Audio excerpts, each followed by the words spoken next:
안녕하십니까. 라파세나 풍파워 10단계 매진 맥가이버입니다. 자연환경도 살리고 자동차 엔진도 살리고 우리 사장님들 운송관가도 절감하고 그에 또 한 가지 더 있습니다. 우리 운전자님들의 스트레스를 줄이기 위해서 개발된 제품입니다. 이 차는 FPT 480이기 때문에 유로6입니다. 유로6이기 때문에 몇 년 됐어요?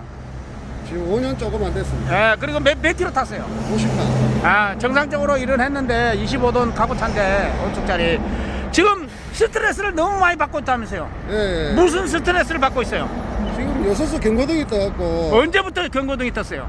지금 경고등 뜬 거는 뭐 한 몇 년 됐죠. 한 2년 전부터 뜨기는 떴어요. 근데 떴는데 그때는 조금 네. 덜했죠. 근데 네. 갈수록 운행거리가 갈수록 자꾸 자주 뜨지요, 이제. 예, 자주 뜨고 이제 네. 차도 이제 속도 제한에 잠겨갖고 20km로 운행되고 이래갖고 이쪽도 하고 그랬어요. 아이고, 하여튼간 뭐 가끔 가다가 고속도로 가 보면 비상 깜빡이 틀어놓고 못 가는 차들이 있지요. 가끔 예, 보이죠. 예. 내가 그러잖아요. 그런 차들이 거의 다 요소수 경고등에 출력자를 이렇게 갖고 그런 예, 거예요. 예. 뭐 버스도 그러고 대형차도 그러고 화물차도 그러고 다만 그 요소수 불이 왜 자주 들어오냐. 유로5는 알죠? 유로5는 예. 제올라한테 그 요소수 마우로밖에 없었거든. 그 차는 자주 말썽을 안 지겠어요, 내가 알기로. 예, 그렇다고요. 그러는 거 왜 그러냐면 그 차는 열이 많이 안 나거든. 근데 이 차는 유로5에다가 유로4 DPF 웬 재생기를 딱 달아보니까 열이 많이 날까요? 우리 마스크 하나 쓸 때하고 두 개 쓸 때하고 강도가 틀리잖아요. 예. 똑같아요. 그러니까 열이 많으니까 요소수에 에러가 자꾸 뜨는 거예요. 그러니까 자동차 회사도 어쩔 수가 없어요. 정비 공장에서도 해결이 안 되죠. 예, 안 돼요. 지금. 그러면 뭐 해결은 지금 뭐가 있대요? 뭐 이것저것 뭐 센서 바꾸고 뭐 컴퓨터 지우고. 예, 지우고 뭐 전에는 그래도 한번 공장에 들어갔다 나오면 일주일 만에 다시 불 들어오고 그랬는데 예. 요번에는 거의 하루 만에 이틀 만에 다시 불 들어오고 그러면 일을 언제 하고? 일 못하죠. 일 못하니까 우리 사장님 어쩌다가 유튜브를 봐갖고 바로 온 거야 이제. 예. 아, 바로 이거다 하고 그래도 그 빨리 보시고도 빨리 이게 이해가 됐네. 일단 나파세나 바로 10단계를 장착을 하고 예. 그것도 나중에 나하고 뭐 통화 한번 합시다. 왜 그러냐면 우리가 이 장착하고 가는 분만 있죠. 오는 분들이 별로 없거든. 컨테이너 같으면 많이 오는데 우리 컨테이너는 알다시피 80~90%가 다 외제차로 갚았잖아요. 예. 외제차는 이런 게 필요 없다고 생각하거든. 아, 그런데 이제 우리 국산차들, 카고차들이 4.5톤부터 특히 3.5톤부터 지금 엄청 옵니다. 특히 새 차들이 유로6를 솔직히 말하면 난 유로6 안 나왔으면 굶어 죽었어요. 정비공장도 마찬가지예요. 아, 정비공장도 유로6 없으면 굶어 죽어. 예, 맞아요. 그래서- 그것 때문에 온다니까. 아, 그렇게 서로 경쟁이야 나오고. 요즘은 DPF 청소하는 사람도 나오고 경쟁이 붙어갖고 이거 막힌 사람이 청소하러 갔더만은 이거 청소할까요 말까요? 그러니까 청소하지 말아더래. 그래서 이 양반은 안 달라고 했는데 야, 이 양반이 다 하지 말란 얘기는 분명히 효과가 있다는 얘기다. 야, 세차장 가면 맥가이버 달지 말하거든. 왜? 오일 갈라 안 오니까. 그래서 왔다는 거예요. 그러니까 달고 나니까 난리가 났어. 차가 막 악셀배로 발끝만 달아가도 차가 나가니까.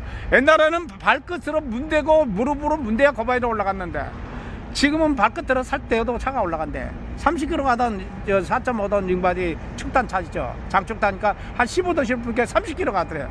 30km 가서 대우에 전화를 했더만은 몇 킬로 실었냐, 몇 킬로 실었냐고 그러더라. 그래서 15톤 실었다 하니까 짐 조금만 실으면 차 잘 간다고 그러더래요. 그래서 이건 자동차에서도 대책이 없다. 그래서 10,000km밖에 안 뛴 차가 한 얘기야. 그래갖고 나한테 왔다고 그러더라고. 그리고 내 거 딸고 60km, 70km 다닌대. 그러니까 야, 믿어도 됩니다. 우리 사장님 못 믿어서 그런데 뭐 출력 좋은 것까지 나는 바라지도 않아요. 요소수 경고등만 안 들어왔으면 좋겠어요. 지금 저 여소수 경고등 안 들어온 25톤 차 엑센트하고 예. 저 25톤 FPT 480 차 똑같네. 그런 차들이 부산에 왔어. 이제 멀리서 왔어. 그 차들은 멀리서 작업 와가지고 왜 왔냐 이렇게 마구라 청소를 해야 될까 이걸 따라갈까 하니까 고민하다가 내가 마구라 청소하지 말고 오랐거든요. 와갖고 부산에 철근 공장이 많잖아요. 그래갖고 27.500 몇 분 실잖아요. 철근만 싣고 올라가는데 장수 오르막에 2단 차이 가더래. 장수 오르막에 뭔 말인지 알겠죠? 그리고 엑센트도 뭐 철근 싣고 그 광명인가 가는데 한 8대가 갔더래. 근데 뭐 앞에 벤츠 안 하고 뭐 볼보하고 이렇게 가고 있더나요. 540들이 딱 가다 자기는 아무 생각 없이 추월선에 입고 갔는데 가고 있으니까 볼보 기사가 쫓아왔더래. 우와 사장님 엑센트가 뭐 비행기 간 줄 알았습니다. 보면 똑같은 절근이잖아요. 포장시켜서 가는 것도 아니고. 그래갖고 놀래갖고 뭘 했까지 이 차가 이렇게 힘이 좋냐고 우리 수입차를 초래하냐고 쫓아왔더래. 그래서 그 양반이 깜짝 놀란 거예요. 예, 이제 장착을 해봅시다. 예. 이렇게 해서 라파세나 풍파워 10단계를 장착을 완료를 했습니다. 경유 정리기 3단계 라파세나 풍파워 부등에 깎고 가열하게 해놨습니다. 이 차는. 그리고 이 차는 오일 들어가고 나오는 라인이 만들어져 있는 거 아까 확인했죠. 예. 아 이거 장착하게 돼 있어요. 바이패스라는 것을. 이게 바이패스라요. 바이패스. 그리고 연료 정리기 3단계는 뭔 역할을 하냐, 기름도 가열을 해주면 겨울 되니까 기름 더 먹죠. 예. 똑같은 짐이라도 한 10%까지 더 먹는다고 하더라고. 예.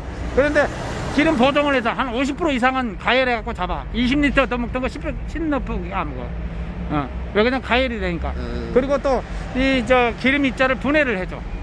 완전 연소에 가깝게 해주려고. 그리고 또 여기서 인젝터를 보호하는 기능이 있어. 이거 나중에 5년 이상 쓰고 이거 청소를 해보면 이 그 한 곳에만 거래한 주유사가 양심적인지 아닌지 확인이 돼요.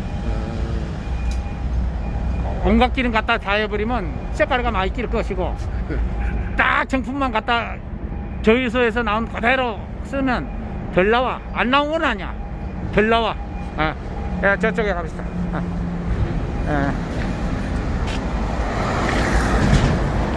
오일 재생기 3단계 카본을 분리해갖고, 일단 여기까지는 가림막이 있어요. 여기 있어갖고 카본 맥가이버 힐터에서는 점도도 잡아주고 카본도 걸려주면 중점적인 것이 점도를 잡아줍니다. 그래서 우리가 오일 왜 갑니까? 오일 가는 이유가 뭡니까? 점도가 떨어지니까. 그렇죠. 오일 교환하고 한 달 정도, 보름에서 한 달 정도 되면 어때요? 엔진 소리가 아침에 첫 시동 걸면 벌써 시끄럽잖아요. 시끄럽죠. 아무리 비싼 오일이라도 딱 점도 떨어진 느낌이 온다고. 근데 우리 걸 장착을 하면 절대 그런 느낌이 안 와. 그러면 언제 오냐? 힐터 교환할 때가 되면 와, 우리는. 그리고 힐터 교환을 안 하면 어떤 일이냐? 차가 점점 무거워져. 명현 반응을 보내요. 에어컨에 먼지 막히면 차 안 나가죠? 똑같아. 공기가 들어와야 차가 RPM이 왔다 갔다, 피스톤이 왔다 갔다 할 거예요. 근데 우리 것은 희한하게 이게 막히면 차가 무겁고 안 나가. 어떤 사람은 발목이 아프다고 차 나가 와. 5,000km에 한 번씩 바꾸면 되네. 최고지. 5,000km 가면 아까 얘기했잖아요. 10,000km 가는 거하고 5,000km하고 하늘과 땅이다. 오일교환은 안 해요? 이게 올기안 하는 거야. 이게 아까 또 설명할 게 뭐냐면, 우리 사장님은 지금까지 도쿄에서 올기안 했죠. 그렇지. 점도 떨어진 상태에서, 폐유 상태에서. 그러니까 사람으로 치면 그렇고 이 상태에 항상 수습대 올라가는 거야. 그래서 다시 오일 때는 그러면 차에 있는 오일 일단은 정상적으로 한 12만 킬로 뛰면 1년에 한 번, 한 20만 킬로 정도 뛴다 1년에. 그러면 1년에 2번. 10만 킬로밖에 못 뛰지. 그러면 1년에 한 번. 그러면 돼요. 오일 일다 경유 일다. 그러나 정장석으로 갈아주고. 그래는 왜 그러냐면, 찌꺼기를 우리 경유에서 잡고 오일에서 정선을 잡게. 나중에 히트 한번 보여줄게. 아까 그 양반 전화 온 거 봤죠? 기름 3분의 2 묵던 거 절반밖에 안 먹었다고 전화 온 사람 봤죠? 차 좋아 날리겠다고. 그래 내가 한번 보여줄게. 여기서 카본을, 여기서 녹아버린 카본은 못 걸리거든. 그러면 여기서 녹아버린 것은 침전을 시켜갖고 빼준다니까. 그게 이게 얼마나 대단하냐면, 원심 분리기 스카니아 그 카본 분리하는 거 있죠? 그것도 중력이 발생돼야지 걸러지지. 너무 미세하고 녹아버린 건 못 걸러지거든. 힘이 없으니까. 근데 그것을 여기서 다 걸러줘. 이게 원심 분리기를 무용지물로 만든 제품이 이거야. 미스나 많아. 처음에는 이제 중고차에 달면 카본이 더 많이 나와. 이 카본 누로 붙은 걸 밖으로 꺼내주니까. 그래서 실타 관리를 잘하면 쇠가 달아져서 버리는 일이 없다고 그러잖아요. 그러면 고무, 라이너 고무잖아요. 그거 바퀴 같은 거, 가스키 같은 거, 이거 쇠가 있잖아요. 이런 게 맛이 가서 그렇지 쇠가 달아져서 버리는 일이 없더라 이거야. 왜 내가 얘기하냐면, 70만 킬로 넘어서 장착한 스카니아 420마력 있어, 유로3. 그 서울 380인데 서울 때는 잔데 수리 좀 보면 서울 때요. 근데 이 차가 어느 날 헤드 가스켓 물이 샌다 해갖고 갔는데 230만 킬로가 넘쳤어. 그래갖고 헤드 가스켓만 가려고 갔는데 헤드를 드러내려니까요. 헤드 딱 드러내고 가스켓 드러내니까 실린더 블럭이죠. 그거 이제 폭발 가스에 의해서 조금씩 파고 들어왔는 거야. 폭발하는 가스가. 그래갖고 데미지까지 파고 들어왔더라고. 할 수 없이 5개 갈로 갔다가 버링했잖아. 그 용접해갖고 갯말 해가지고. 근데 메달을 까보니까 메달가 그대로 있어. 아니, 왜 우리도 놀란 거야. 우리는 헤드가스 갈아가지고 한 1, 2년 더 쓰고 뭐 보링을 하든가 할까 했는데 노란 색깔이가 안 나오더라고. 230만 킬로가 넘어도. 우리 이거 확인이 되잖아. 버림발에 짓는 거 안 짓는 거 확인이 돼. 노란 색깔로 나오면 이제 하얀 몇 개가 다 벗겨진 거라. 그러니까 이거 장착을 하면 우리 사장님께서는 걱정 안 해도 됩니다. 우리 지금 요소수 들어가는 이게 DPF하고 요소수 들어가는 저 EGR 아니 제올라이트 촉매가 2가지가 들어가 있다고. 근데 저 유로 5 같은 거는 요소수만 들어가는데 열을 안 받으니까 에러가 없어. 요소수도 많이 안 먹어. 근데 이게 2개가 돼버리니까 이거 반동갈이잖아 원래는 유로폰은. 반동갈인데 2개가 돼갖고 직사각형이 돼버렸어. 반대로 직사각형. 빼쪽은 직사각형이 아니고 누운 직사각형이 된 게 그만큼 부하가 많이 걸린다요. 그러니까 열이 많이 나니까 요소수도 많이 먹고 그것 때문에 에러를 띄우는 거라. 그러니까 우리 사장님도 지금 전화 저 많이 했지만은 진짜 옛날에는 세차 때는 뭐 1년에 몇 번 그러다가 요즘은 매일 뜬다 솔직히 뭐 매일 떠서 차가 썼다니까요. 아이고 그래서 왔습니다. 일단 나중에 또 우리 사장님 인터뷰 한번 합시다. 여기 라파스나 푸파워 했는데 인터뷰 한번 합시다. 자, 탑 내리고 시동 걸어 봅시다. 네.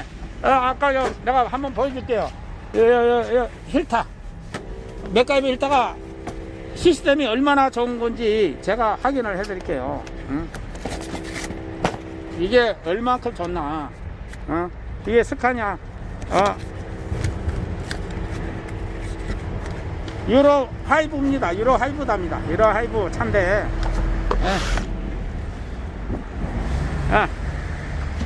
오일 히터인데 15만 킬로 이상 타고 교환한 건데 깨끗합니다. 빠직빠직 소리가 납니다. 이렇게. 이 안에 색깔을 못 찾았어요. 아직까지 색깔을 못 찾았어요. 안에 아무리 봐도 색깔을 못 찾았어요. 우리 맥가이버 달고 15만 킬로 이상 탄 차인데 색깔을 못 찾았습니다. 이렇게 깨끗합니다. 이게 증거예요. 다른 거 없어요. 한번 탑 내리고 시동 걸어 보겠습니다. 한번 빨리 봅시다. 몇 년씩이다? 50만 넘었네 딱. 쫙 올려보시오. 이빨 올린 거요? 지금 이 정도 올리면 엔진 열도 안 난 상태인데 많이 진동이 확 주는 거 아니에요 지금? 핸들 잡아봐요. 맞아요. 밖으로 나온 소리가 억수로 시끄럽다고. 엔진이 식은 상태에서 이렇게 풀로 악셀로 밟아버리면 그런 게 없잖아요. 여기 되면 실린더 피스톤이 실린더 벽을 안 때린다는 얘기예요. 가운데서 키를 똑같이 가운데서 폭발이 이루어지기 때문에 이 엔진이 조용하고요. 진동도 줄어들고. 우리가 엔진이 시끄럽고 찐따한 소리가 들리는 것은 그 실린더 벽을 때리기 때문에 피스톤이. 그래서 최고의 기술은 뭐냐? 피스톤이 가운데서 폭발이 일어나갖고 벽을 안 때리는 거예요. 그게 마력 좋은 차들이 자꾸 실린더는 보강 안 하면서 마력만 올린 차들 있죠. 왜 실린더가 깨지는지 압니까?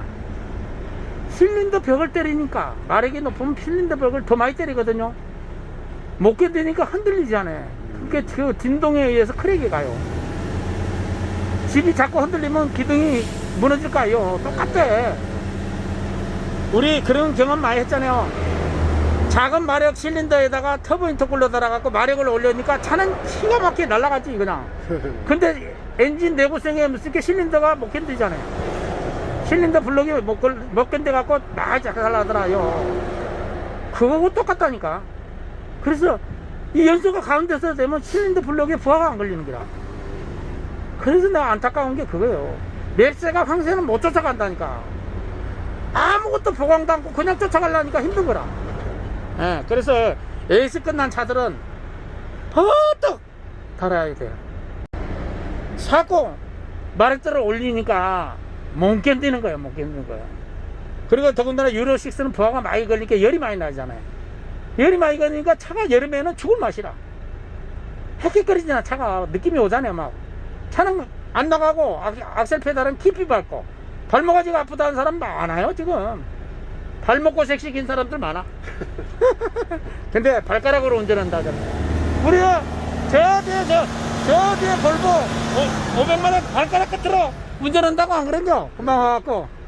그러니까 안 달아보고는 몰라. 무조건 달아라는데. 네, 무조건 달아야지. 우리 사장님은 여섯수 때문에 더 애를 먹었는데, 여섯수, 내가 지금까지 장착한 차가 그 여섯수 유로6를 제일 많이 달았어요, 최근에. 그 차들이 한결같이, 첫 차는 여섯수, 두 번째는 차가 힘이 없는 거. 고바이만 차가 힘이 없대. 평지는 잘 가. 왜? 그냥 적당히 밟으면 되니까. 근데 고바이 갈 때는 이빨 밟고 가야 되잖아요, 차가 안 나가니까. 그게 딸리는 거야, 힘이. 그게 마우라에 나가는 배기가스 양만큼 피스톤이 작동이 되거든요. 근데 작동을 못하게 다 틀어 막아놨잖아요. 그러니까 마력이 안 나오는 거예요. 실 마력이 안 나와. 다 틀어 막아놨으니까. 공기가 안 들어오니까 배기가스도 안 들어가. 그러니까 피스톤 운동을 못해. 예. 자, 한 번만 더 밟아봅시다. 반응이 빠르죠? 네. 반응이 빠르잖아요. 그리고 지금 악셀 페달 유격이 올라왔을 거예요. 전에 발바닥 밟는 거하고 틀릴 거예요. 가볍게 올라가잖아요 지금. 그리고 핸들 돌려보이소. 핸들은 진짜 가벼워졌네. 핸들이 앞사바리들을 네. 한결같이 불만이 뭐냐, 이 오토가 되다 보니까 핸들이 무겁대. 가라고 가시를 못 주니까. 그리고 핸들이 가벼워지면 엄청 소리해, 좁은 데 갔을 때. 그리고 브레이크 유격 올라가는 거 봐 있어.